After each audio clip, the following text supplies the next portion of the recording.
Thanks so much, Jordan.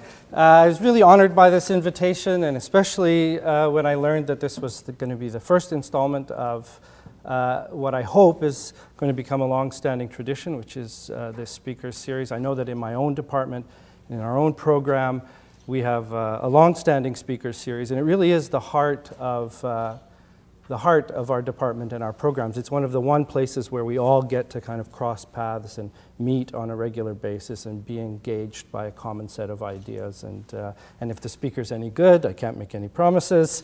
We have ideas to talk about in the hallways together in the weeks and days following. So I really applaud the effort that the Student Association has made in inaugurating this series, and really encourage all of you to do whatever you can to support it, because these kinds of events and initiatives really become a resource for the common intellectual life of what we're all in this for. So congratulations and thank you. Okay, so I'm going to start with a movie.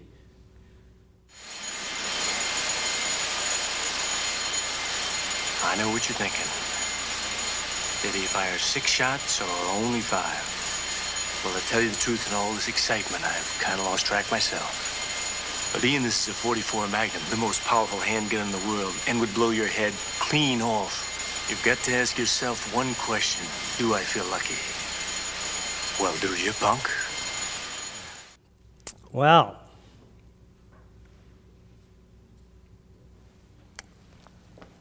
do you feel lucky? I want to begin my lecture tonight with the figure of the wager. Okay? The word wager has several meanings in English, but perhaps the most apt in the context of my talk and in light of that clip is its definition as a transitive verb, which means to stake or hazard something of value on the issue of an uncertain event or on some question to be decided, to bet. Okay? Indeed, the dictionary goes on to specifically list one's head as an example of the sort of thing of value that one might stake on a wager. Maybe the good people at Oxford had been watching Dirty Harry when they composed this entry, because I think, in fact, that clip illustrates quite perfectly the sort of situation that prompts what I want to talk about tonight, the wager of politics, which tends to present itself in situations where the predicate of human equality is denied, and where a subject with no name, usually poor, often with skin of a different color than mine, finds himself prone and vulnerable, brutalized and humiliated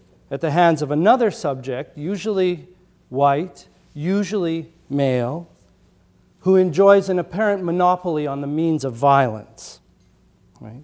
In such situations, this subject with no name, the subject who's not yet a subject, is compelled to decide if he feels lucky enough to put his head on the line and make a wager whose outcome can't be predicted or guaranteed. And this, I want to suggest, is the situation of politics. And the figure of the wager captures its essential quality very well. In an interview at the European Graduate School in 2002, philosopher Alain Badiou expressed the truth of the political situation. And for now, let's call it the truth of the advent of radical equality. Okay? He expressed the truth of the political situation in exactly these terms. He said, "For the process of truth to begin, something must happen. Knowledge, as such, only gives us repetition. It's concerned only with what already is. For the truth to affirm its newness, there must be a supplement. This supplement is committed to chance. It's unpredictable. It's incalculable. It's beyond what is. I call it an event. Now, in case we get kind of uncomfortable already with all this talk of truth, okay, it's important to bear in mind that for Badiou, the truth is not some kind of eternal rule or law whose content can be given in advance of its becoming. Every truth, he says, is post-evental. The truth becomes itself in the event. It becomes itself via the subject that takes the chance of its happening. The truth is not a mere theorem to be applied. It's not a law to be demonstrated, nor even really a probability to be calculated. The becoming of the truth in the world is what we would call a subjective procedure, not an objective one. Okay? An event, Badiou says, is linked to the notion of the undecidable. Nothing permits us to say, here begins the truth. A wager will have to be made, he says. A subject is constituted by a sentence in the form of a wager. This sentence is as follows. This has taken place, which I can neither calculate nor demonstrate, but to which I shall be faithful. A subject begins with what fixes the undecidable event because it takes the chance of deciding it. Okay, so the truth is the possibility that you might have glimpsed in the eyes of Dirty Harry's nameless victim, right? Whose burden it is to come to a decision under conditions of undecidability, right? Where information is imperfect, where there's no real communication happening, and where nothing within the objective parameters of that situation can guarantee what will happen if the situation is supplemented by a subjective act, a risky supplementation that exceeds that situation. This is why the operative question at the heart of the wager of politics is, do I feel lucky? For there's nothing in the undecidability that defines a political situation that admits of a simple rational choice based on a mere calculation of the odds. Okay? Under such conditions, I think it would be false to say that one decides what to do. Right? Rather, in the situation, one is decided. And whether one is decided such that the situation becomes a political event is a matter of kind of affect, not ratio. Right? It's about how you feel, not reason. Right? A wager will have to be made.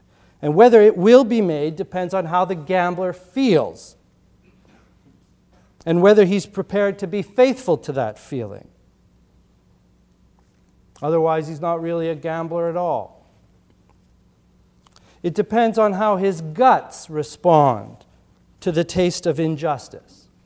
Okay? For as scholar at Trent, Davide Panagia, puts it in his recent book, The Political Life of Sensation, flavor, not speech, turns the mouth into an organ of political action. It's how injustice tastes to us that moves us to political action, not speech.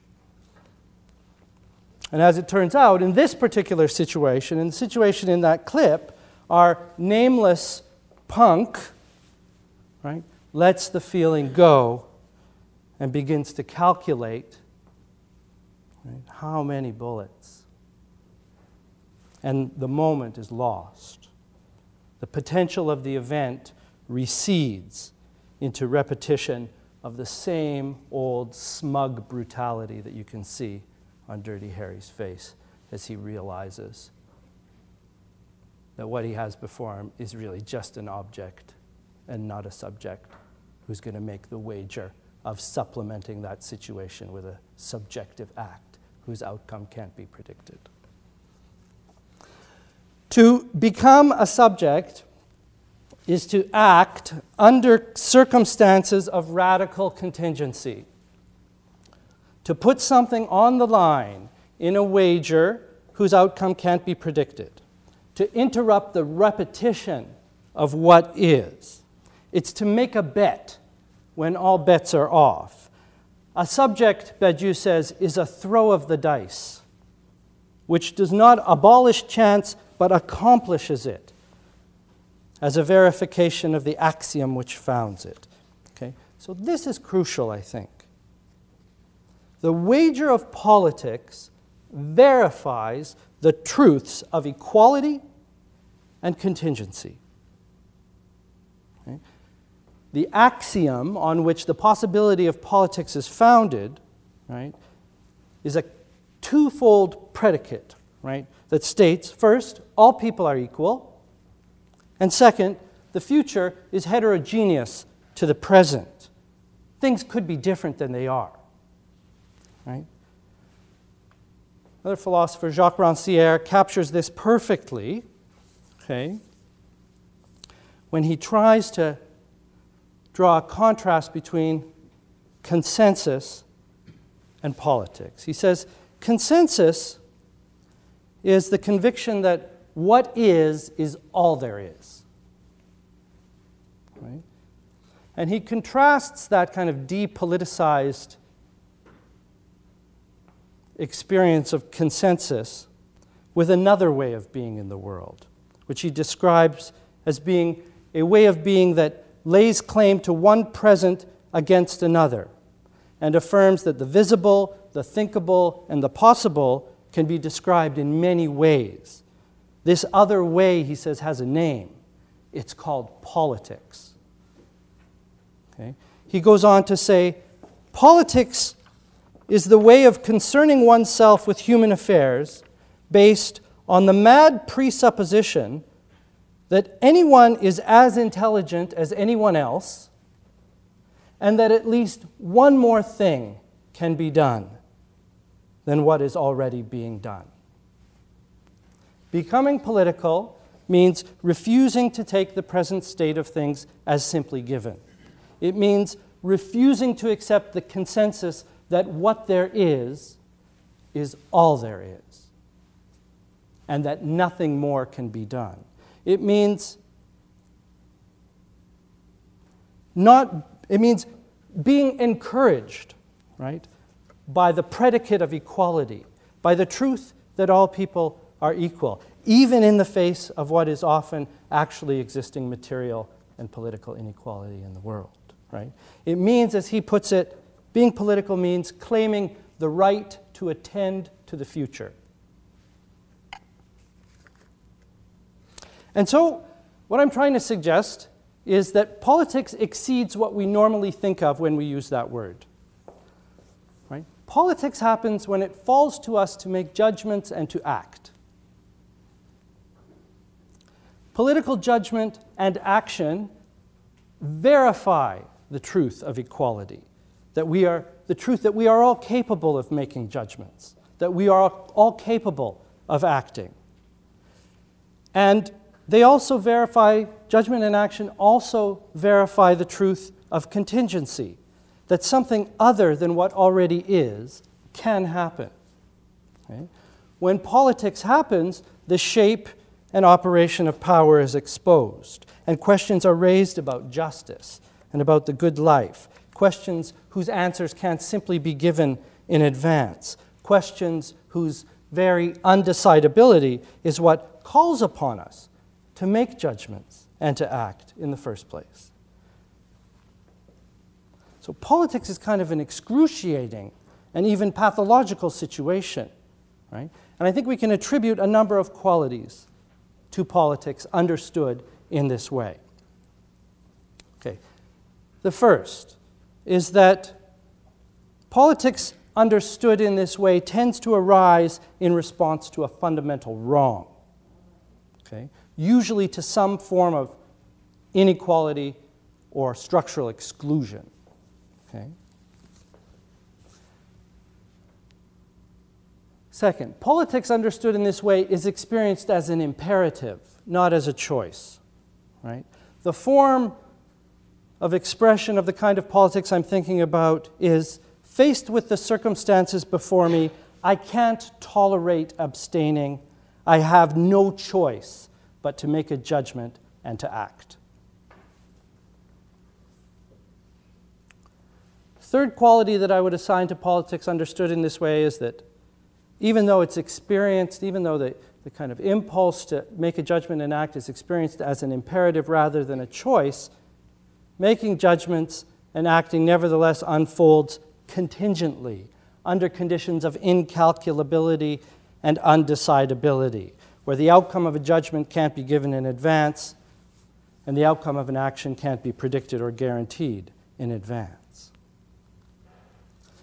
All of this brings a fourth characteristic of politics understood in this way, and that is that it's a real pain in the ass, right? Politics is a burden, right?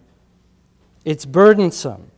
And in particular, politics understood in this way carries the burdens of organization and work. Fifth, politics understood in this way, when they unfold, reconfigure the horizon of possibility and impossibility. Right? They're not just about gaining inclusion or gaining equality on present terms. Politics understood in this way is about reconfiguring the very terms of inclusion and exclusion, equality and inequality.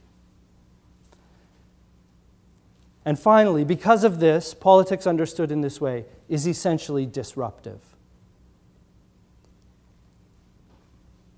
So, because of all those qualities, politics is kind of an exceptional thing. It's exceptional in that it takes exception, right? And it's not really the norm or normal, right? This doesn't mean that politics is necessarily revolutionary. It just means that it's demanding and that it's kind of exotic in the precise sense of that word. It belongs to another country, right? To a country to come. In her work on bioethics in the age of new media, colleague Joanna Zielinska refers to this Derridian idea of the cut, which she describes as a differentiation in the flow of life that can't be subsumed within this life because it comes from elsewhere. Politics is a cut of this kind. Right? It comes from elsewhere, and it makes a difference that can't really be subsumed into the existing order of things. Now, by this standard that I've been laying out, right, very little of what we associate with liberal democratic politics today actually qualifies as political, right? Except in the kind of narrow sense, right, that its institutions formalize a particular order and a particular distribution of power. Right? But if what I've been saying about politics is true, not much of what happens there qualifies as political. And indeed, some have said that inoculation against the pathology of politics has always been a primary function of normal politics. Most of what goes for politics in liberal democratic contexts comprises a kind of habit aimed at containing the possibility of politics or containing the scope of politics, right? Again, Rancière says, politics, this kind of politics, is the art of suppressing the political. Depoliticization is the oldest task of politics. Okay? Another scholar, Andrew Barry, in his book Political Machines, right, he attributes a depoliticizing dynamic to the normal operation of what goes by the name of politics in contemporary liberal democracies. He says, one of the key functions of established political institutions is to place limits on the possibilities for dissensus and restriction on the sites in which political contestation can occur. What we generally term politics thus always has something of an anti-political impulse. Now, the genius of liberal democracies is that they generally contain the possibility of politics, not by coercion or force, but rather by consensus, right? By democracy. So what I'm suggesting, and here we finally reach my first argument. Right? What I'm suggesting is that perhaps democracy does not belong unambiguously to the regime of the wager.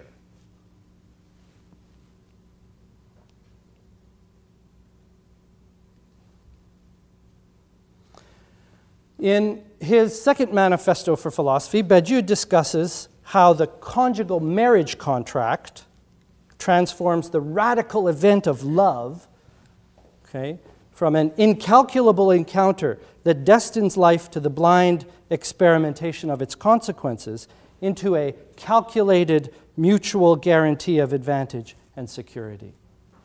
Or as he puts it, love without love.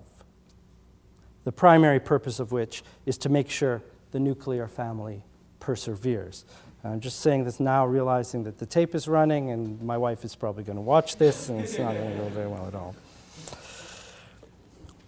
The same, he says, goes for that other contract that so structures our lives, the liberal democratic social contract. Right? As we know, he says, just as marriage is love without love, democracy is politics without politics.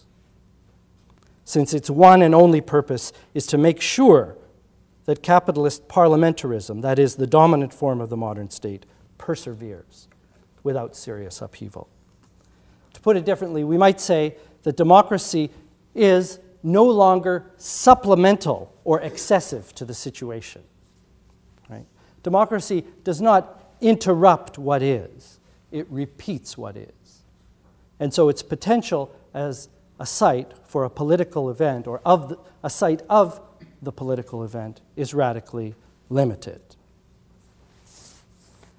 Now, that's the sort of claim that's easy to make in theory, right?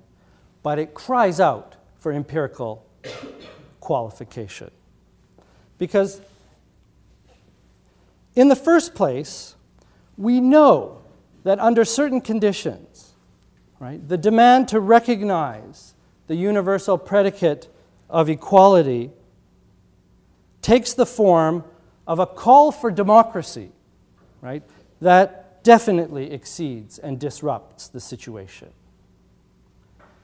And we know that in these situations, this demand is experienced as irresistible, right, as a felt imperative, not merely a calculated rational choice. It's experienced that way by those who, in responding to this imperative, become subjects. And we know that in situations like this, a great deal is at stake. Heads could be blown clean off. And there's no guarantee of what the outcome will be as the event unfolds in its manifest contingency. Right? I mean, how else would we characterize the democratic movements of the Arab Spring than as political events of this kind? Right? And that they unfolded under the sign of democracy, and that their ultimate meaning remains obscure, in no way detracts from the political character of what's happening there. Right? Slavoj Žižek, in an interview on Al Jazeera television during the 2011 Egyptian revolt, said this: "What happened in Tunisia, what happens now in Egypt, is precisely a universal revolution for dignity, human rights, and economic justice. This is universalism at work. They gave us the lesson against this falsely respectful but basically racist prejudice that says, oh, you know, Arabs have their specific culture. They can't really get it. They got it," Žižek said. "They understand democracy better by doing what they're doing than we do in the West." Okay? So it doesn't really fit all situations to say democracy is, wherever there's democracy as the label, really all we have is the containment of the political. Because certainly in some situations, right, the explosion of the political goes by the name democracy or marches under the banner of democracy. Right?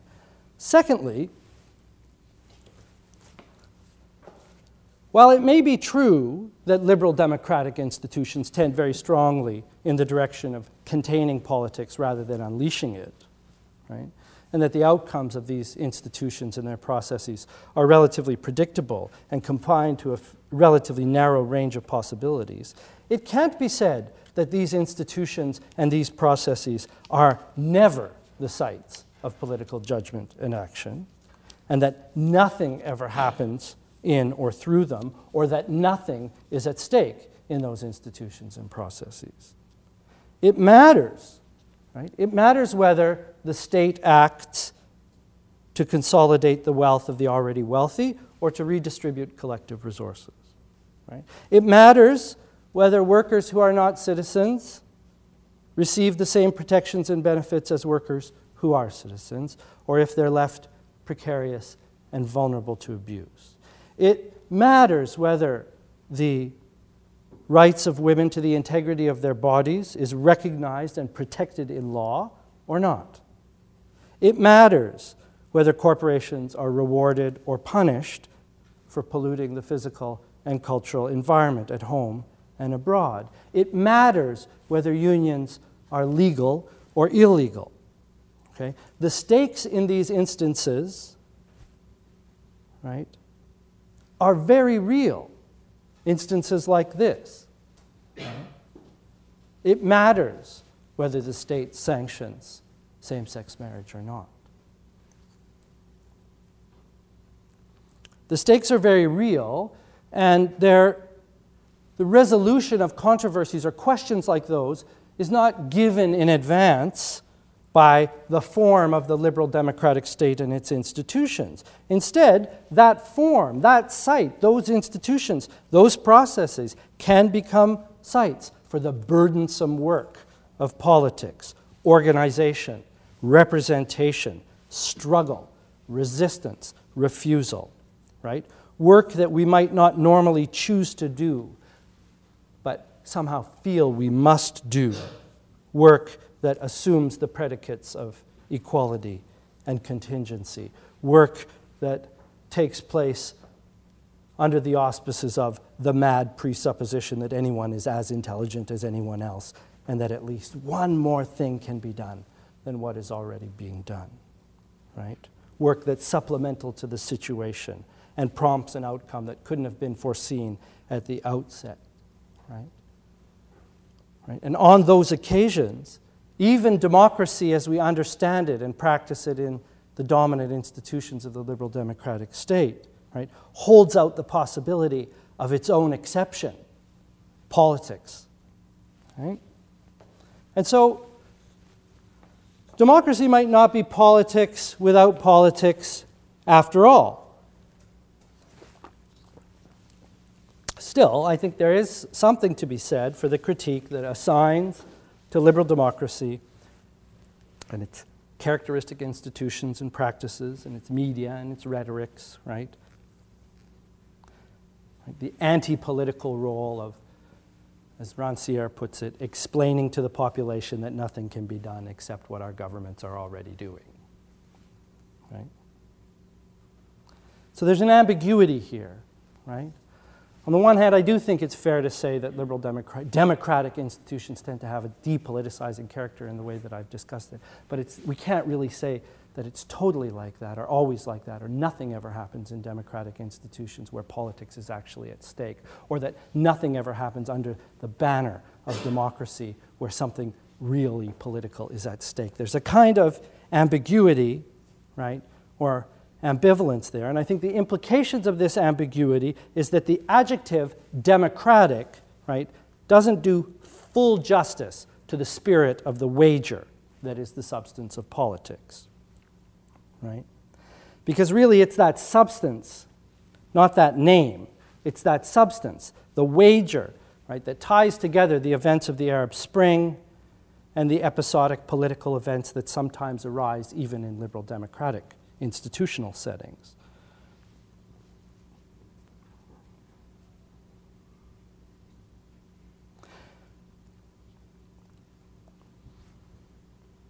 But we just can't rely on democracy or on the framework of democracy, the name democracy, right, to, in every instance, set the table for the wager of politics, where something of value might be staked on an uncertain event. If we're taken by the appetite, or maybe even the desire for the wager, right, then it's politics itself, and not democracy, right, with which we must throw our dice. Because democracy is only sometimes, and even in those instances often only quite uneasily, the scene at which a wager can be made.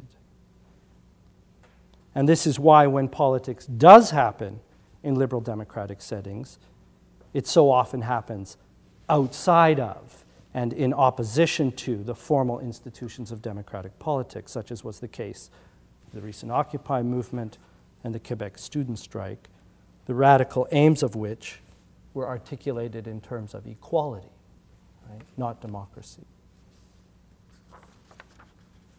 Okay, so what about communication then? So much for democracy. What about communication? In what relation does communication stand to the wager of politics? Well, as we know, the liberal democratic imagination invests very heavily in communication. Right? In this imagination, politics is the activity of communicating with others in public encounters. These encounters unfold in a variety of communicative spaces and sites and practices that together comprise what we like to call the public sphere.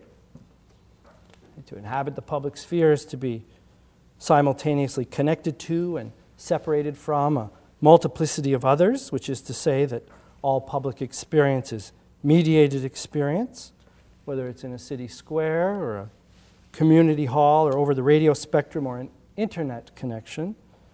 To experience publicity is to be joined to others by media that stand between us, separating and connecting us across time and space. Right? And via these media, liberal democratic citizens engage in a whole range of practices that are thought to be characteristically political. Communication with others in a variety of modes. Producing, consuming, and circulating information in its various forms.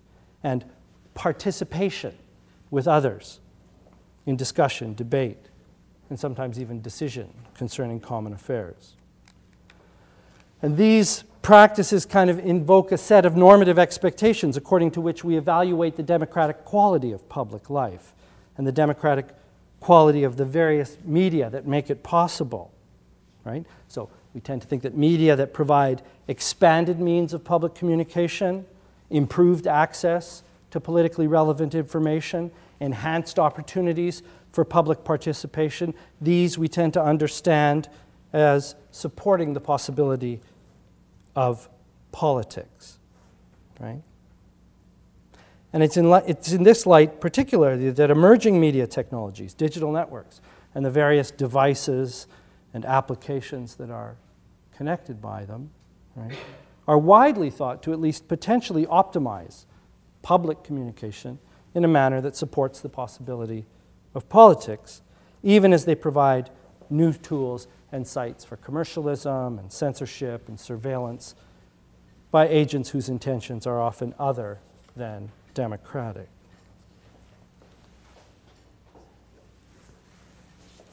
Okay. But beyond the liberal democratic imagination, right, the relationship between communication and its technologies and the possibility of politics is, like the relationship between democracy and politics, ambiguous. On the one hand, it's clear that emerging communication technologies have provided activists, dissidents, with powerful tools that they can use to disrupt the prevailing horizon of consensus, to organize alternative possibilities, right? Both in media contexts that we understand to be generally liberal and democratic, and in media contexts that we understand to be authoritarian, right? So that's clear. But on the other hand, these same technologies, right, stabilize the regime of communicative capitalism, as Jody Dean calls it, right, under which politics tends to kind of recede. Right?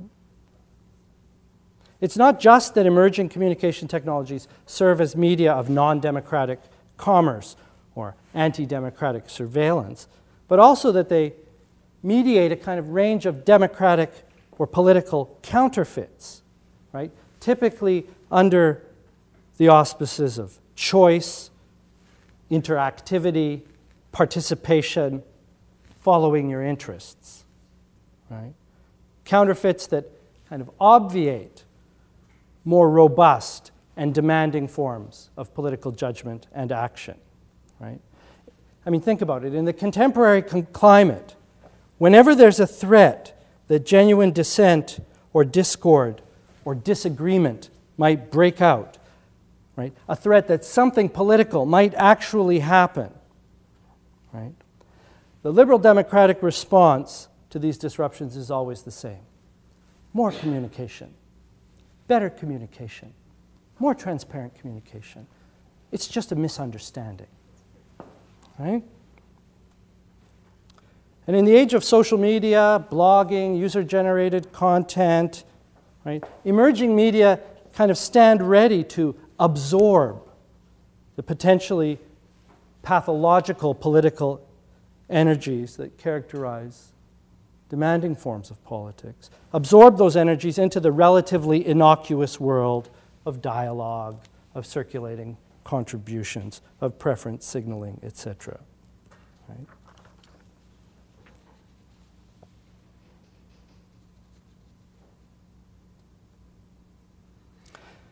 You know, the question is not really whether communication is necessary for politics, right? Seems straightforward. Communication is clearly necessary for politics. The question is whether communication is adequate to politics, right?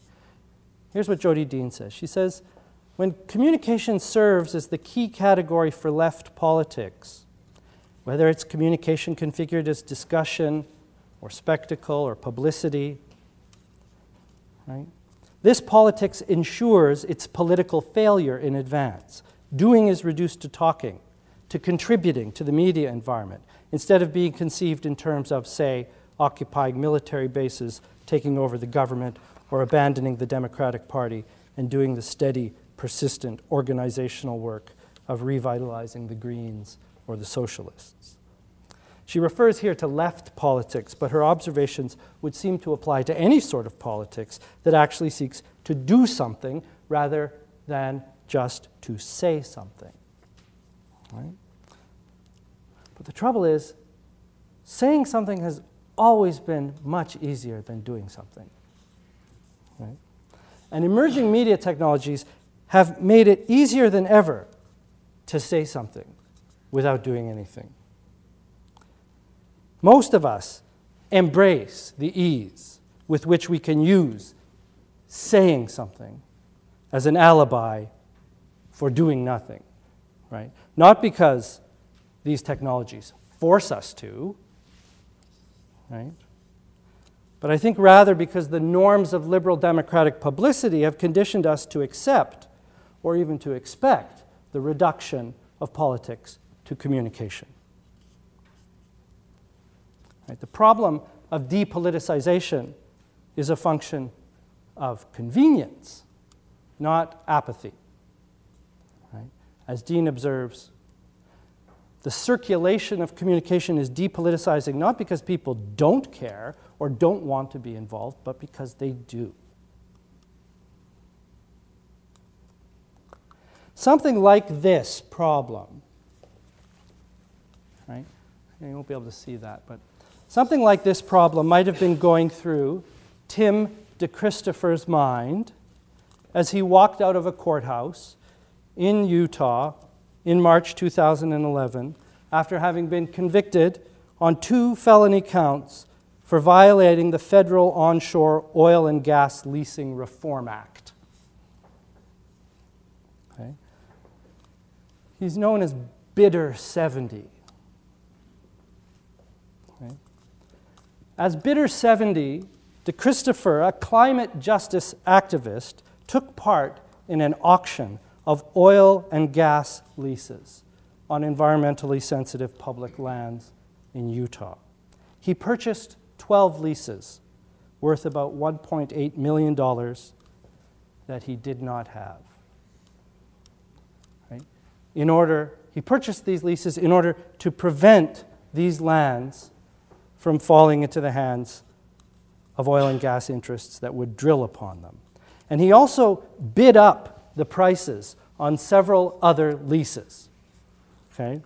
Because he felt that aside from the impending environmental degradation, the public were getting ripped off because these oil and gas companies that were bidding on these leases were acting in collusion and wouldn't bid against each other to keep the final costs down. So he just kept raising his hand, bidding those prices up, even on the ones he wasn't going to buy or couldn't buy. Okay. This disruption, right, ultimately led federal authorities to void the auction altogether. And he was sentenced to 2 years in prison, and he was levied a $10,000 fine. He's just recently been released. He's in a halfway house. Right? Now, outside the courthouse, when he was asked to comment on the political prospects of the environmental movement in the United States, this is what he said. He said, "There will have to be real sacrifices. I think a lot of the environmental movement has approached it from the standpoint of how can we have a sharp enough message that we can achieve this change without taking any personal risks or sacrifice. It's evolved into this kind of one-click activism that tries to make it really easy for people. But the reality of the situation is this isn't going to be easy. And there's no witty message in the world that's going to win this for us. We have very real opponents. The fossil fuels industry. They're very powerful, and they're not going to give up.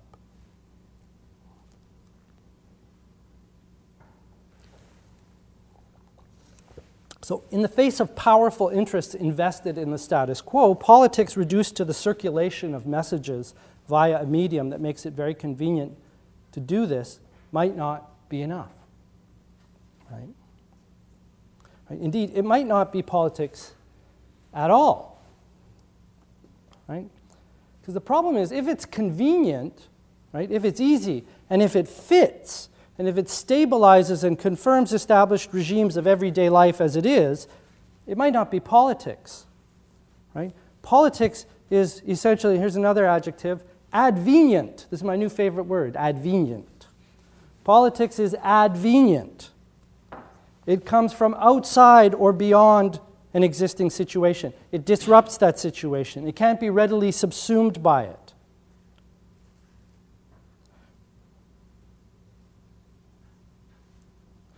But communication, participation, interactivity in the current media environment are readily subsumed within the situation.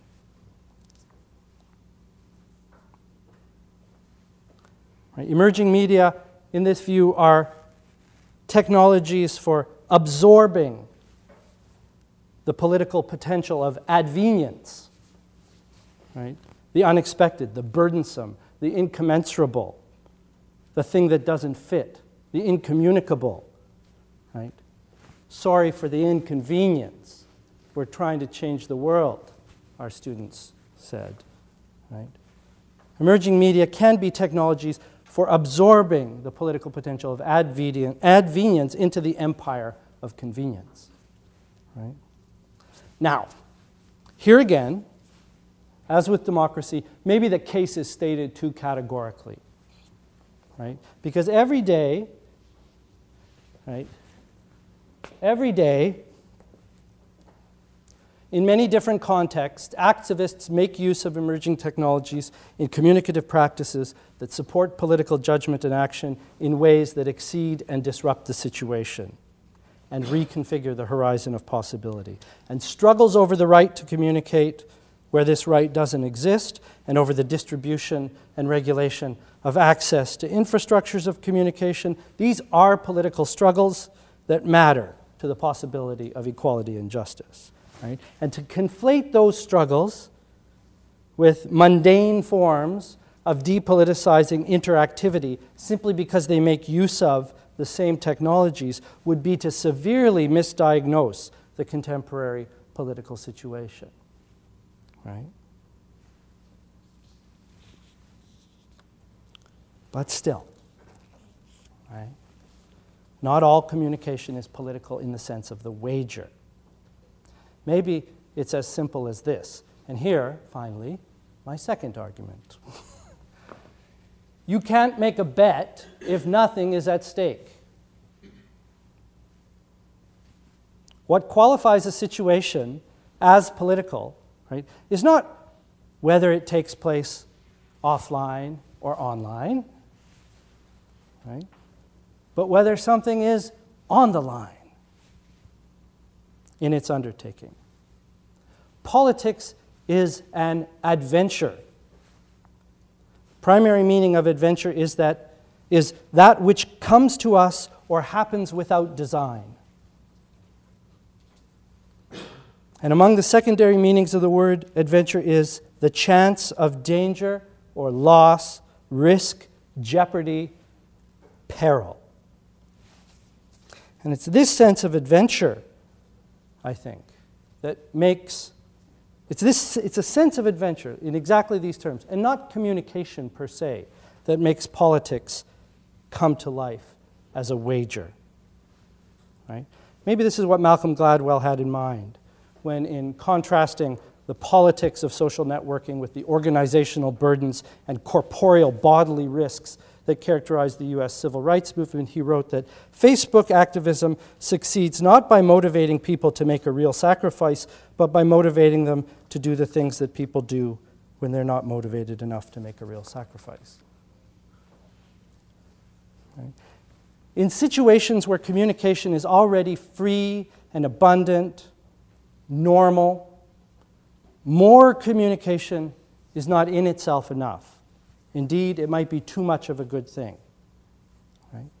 This doesn't mean that the emerging media environment is irrelevant to the possibility of politics. It does not mean that political activists can't make good disruptive use of technologies such as Twitter and Facebook, etc., etc., etc., in organizing and executing their attempts to disrupt the prevailing consensus and to reconfigure the horizon of possibility.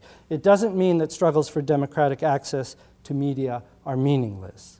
On the contrary, it suggests what, beyond mere communication itself, gives these technologies, these actions, and these struggles political meaning. Right? It means that for communication and its technologies to be politically meaningful, something beyond communication itself has to be at stake in them. This, I think, is what Rashid Khalidi has in mind when, in an essay on the Arab Spring in the journal Critical Inquiry, he attributes the ongoing events in that part of the world to a common Arab public sphere, right, that exceeds and cannot be reduced to its mediating technologies. Okay? He says, although this owes much to modern media, right, he says, it's a mistake to focus excessively on the specifics of the technology, whether Facebook, Twitter, cell phones, or satellite TV. This common public sphere existed in the past, relying on earlier forms of technology, whether the printing press or the radio. And as with all revolutions, this one is the result not of technology, but of ceaseless struggle over many years, in this case by workers' unions, women's groups, human rights activists, Islamists, intellectuals, campaigners for democracy, and many, many others who have paid dearly for their efforts. So my point finally is this.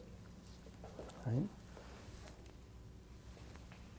There is only one wager in which we should be interested, and that is the wager of politics.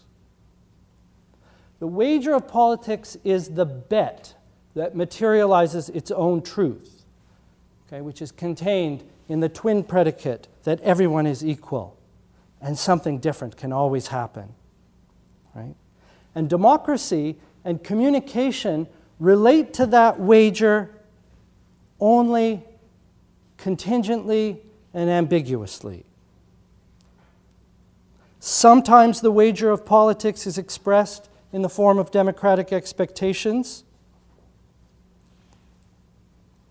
And sometimes the wager of politics is made in the context of existing democratic institutions. But at other times, democratic institutions, practices, norms, and rhetorics serve to narrow political possibilities and to stabilize existing horizons. Sometimes communication coincides with the wager of politics, and sometimes it works to ensure that that wager is never made. And our task as scholars of communication, right, is to identify those conditions under which democracy and communication set the table for the wager of politics, and to distinguish them from those conditions under which democracy and communication accomplish the opposite, undermining the possibility that such an audacious wager would ever be taken or even contemplated. Right? So long as the world is a world, right, it will present us with wrongs of exclusion and wrongs of inequality, wrongs of injustice, wrongs of violence. Right? And those who contemplate the wager of politics in the face of these wrongs will be compelled to ask themselves, do I feel lucky? Which is not to say, do I feel fortunate and grateful for what I have, but rather, am I prepared to stake what I already have, meager as it may be, on an outcome that I can neither predict nor control, in order to make real the possibility that things could be other and maybe better, maybe more just, maybe more egalitarian than what they already are? This is the wager of politics. Do you feel lucky? And perhaps our job as scholars of communication comes down to asking people, and maybe even asking ourselves, well, do you? And when the answer is no, I don't feel lucky enough to make the wager of politics, right? As it so often is, maybe our task is to figure out why, and to pay special attention to the roles that communication and democracy play in making people feel lucky or unlucky from time to time. That's all. Thanks.